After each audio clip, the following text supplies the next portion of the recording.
Why do you dislike Trump so much? Let me ask that. Yeah, I have so many reasons. Would you like a single sentence, The a the biggest one, paragraph? the biggest point, I would say. So you want like my largest and longest explanation insofar as why I don't like Trump? Yeah, sure. Are you positive? It could take a minute. Yeah, yeah. Go ahead. I have time. Okay. Well, I don't like Trump. I typically break it down into three categories. You have character, you have domestic policy, and you have foreign policy. So we're going to start off with that first category. That's going to be character. His character is absolutely abysmal. First and foremost, he's an adjudicated rapist. The civil court determined that he's guilty of raping E. Jean Carroll in 2023. Second of all, he's a 34 count felon. He was found guilty of 34 felonies for sending hush money to a porn star that he slept with, cheated on his wife with prior to this 2016 election, and then misclassified them as business expenses. So 34 count felon, adjudicated rapist. Not to mention, he's also like pretty racist. He told people to essentially not vote for Obama because Obama's black by saying that he's born in Africa with no reason, even though Obama has a birth certificate from Hawaii. He also called for the death penalty for the exonerated Central Park Five years after they were exonerated. And then in the 90s, he called all black people lazy in 92, then reaffirmed that something that he said in 97. On top of that, he's also incredibly misogynistic. I mean, he's made weird comments about how you could just grab a woman by the P word without asking first. He boasted about perving on the naked bodies of teenage girls and grown adult women at Miss Teen USA and Miss USA, as well as he said the best thing that could ever happen to a woman is pregnancy. He's sexualized his own daughter, saying he'd date her if he wasn't his daughter. Apparently, on the Howard Stern podcast, he made his daughter a promise when she was 17, saying that he would never date anybody younger than her, implying that he would date a 17-year-old when he was 40, as well as he sexualized a 10-year-old girl. In 1995, he was caught on a hot mic on an escalator telling a 10-year-old girl that he'd be dating her in 10 years. Not to mention all of his involvement with Epstein. I mean, he was best buddies from Epstein when Epstein was bringing children to his billionaire island and sexually abusing them. Epstein would even tell his victims that he was best friends with Donald Trump, and he had a framed picture of the two together on his desk. Not to mention that in 2003, Donald Trump sent Epstein a letter depicting the body of a naked woman, or in my mind, a girl, with a statement, "May every new day be another wonderful secret." And that's just the beginning about his character. He's a chronic liar. In his first term, he told over 30,000 lies. He's told the largest lie that any sitting president has ever told when he denied the outcome of the 2020 election and convinced 72% of all Republicans in the country to also deny it, instilling virtues of distrust in our civil electoral processes. He's also a raging narcissist. Once again, he baby raged to in 2020 when he lost the election to the point that he literally tried to rig and steal it back.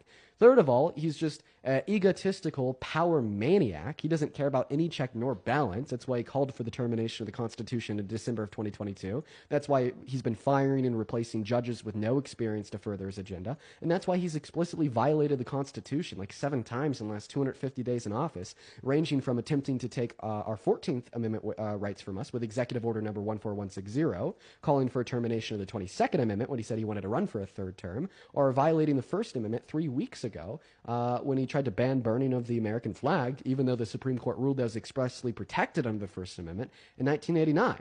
Now, those are some facts about his character. Of course, there's more. Let's go ahead and move on to domestic policy. His domestic policy is just absolutely atrocious. We'll start off with economic policy. So, in July of this year, he passed a $4.5 trillion bill, the largest spending bill ever passed in the American Congress, by the way. So say goodbye to conservatism in relation to our nation's spending or debt. And this $4.5 trillion bill literally redirects and takes money from the poor and gives it to the rich. According to the Center on Budget and Policy Priorities, 51% of income earners in this country are going to be losing money because of the cuts to Medicaid, kicking 10 million people off, the cuts to food stamps, kicking 3 million people off, the cuts to the DOE, kicking 400,000 school children off of free school student lunches and free school student breakfasts, just to further fund tax cuts for the ultra wealthy. Now, in America, if you make over $1 million per year, you're going to be getting an additional 4% back per year. And that's just his economic policy. He has other very terrible domestic policy, ranging from directing SCOTUS to overturn Roe v. Wade, which has now led to the consequence of 60 pregnant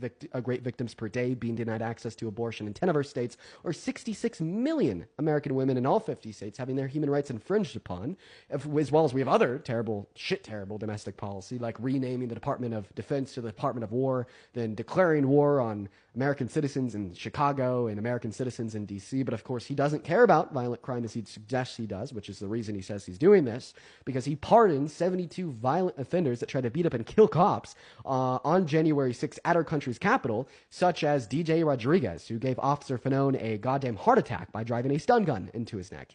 Donald Trump let him out 8 years early and gave him a full and complete presidential pardon. Not to mention his terrible immigration policy, the mass deportation. He wants to remove every single undocumented immigrant from this country. That's going to destroy us. According to the American Immigration Council, if we do that, our GDP will fall by a projected $1.1 through $1.7 trillion per year, which is going to destabilize American industries. It's going to increase joblessness claims. It's going to slow GDP growth. It's going to increase poverty, increase crime. Everybody's fucked. We're all fucked. Not to mention, it costs $2 trillion to do it in the next 10 years because we'd be removing 8.3 million of our workers and 11 million of our consumers that pay close to $100 billion per year in taxes. And so there's a little bit about his domestic policy. But his foreign policy is even worse. I mean, he's just bending the knee to Israel. He's saying, what do you need from us so you could continue to genocide more innocent Palestinians? Or, I don't know, he's signing very terrible agreements with the Congo just to exploit them for more of their minerals, so on and so forth, while not ending their conflict with the Rwandan M23 insurgents, but claiming he did. Or imposing tariffs on every single one of our allies, which has now led 23 countries globally to stop all parcel shipments into this country. And is now leading to an increase in power held by other countries like China, Russia, and so on. So we'll stop there. That was about 10 minutes.